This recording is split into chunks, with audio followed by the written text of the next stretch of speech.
Lorsque des pays entiers sont bloqués et qu'on demande aux gens de rester chez eux, qu'arrive-t-il à ceux qui n'ont nulle part où aller ?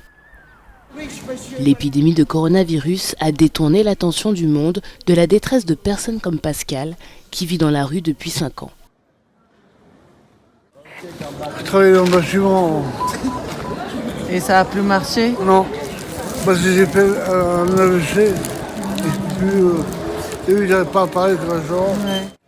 Ces images filmées en janvier avant que l'épidémie ne fasse la une des journaux montrent un groupe de jeunes distribuant de la nourriture pour les sans-abri dans les rues de Paris. Un soutien sur lequel ils ne peuvent plus compter en raison des règles de verrouillage imposées récemment par la France. Le président français Emmanuel Macron a promis de travailler avec des groupes de la société civile et des ONG pour assurer que ces personnes soient hébergées et nourries. Pendant que les autorités se démènent pour élaborer des plans pour protéger leurs propres citoyens, ceux qui ont fui leur pays pour échapper à la violence ou à la pauvreté restent extrêmement vulnérables.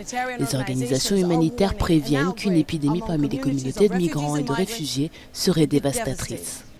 They are living under very poor hygienic and sanitary conditions. Ils vivent dans de très mauvaises conditions hygiéniques et sanitaires, dans des camps très fréquentés, des centres collectifs, des communautés.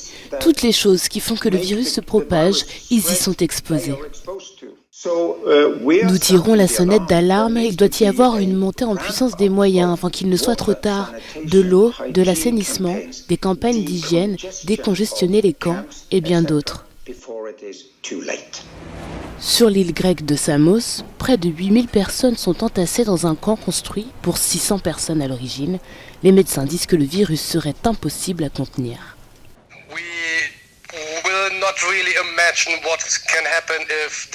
Nous ne pouvons pas vraiment imaginer ce qui se passera si ce virus se propage ici dans le camp. Nous n'avons qu'un seul conteneur pour une personne malade, donc si le virus venait ici, ce serait certainement une tragédie. Le sort des demandeurs d'asile, la situation des sans-papiers, les souffrances des sans-abri continuent. L'épidémie de coronavirus a placé le monde dans un univers inexploré. Personne ne sait combien de temps il reste jusqu'à la fin de la pandémie. La seule certitude, les sans-abri et les sans-papiers seront sûrement les plus difficiles à protéger.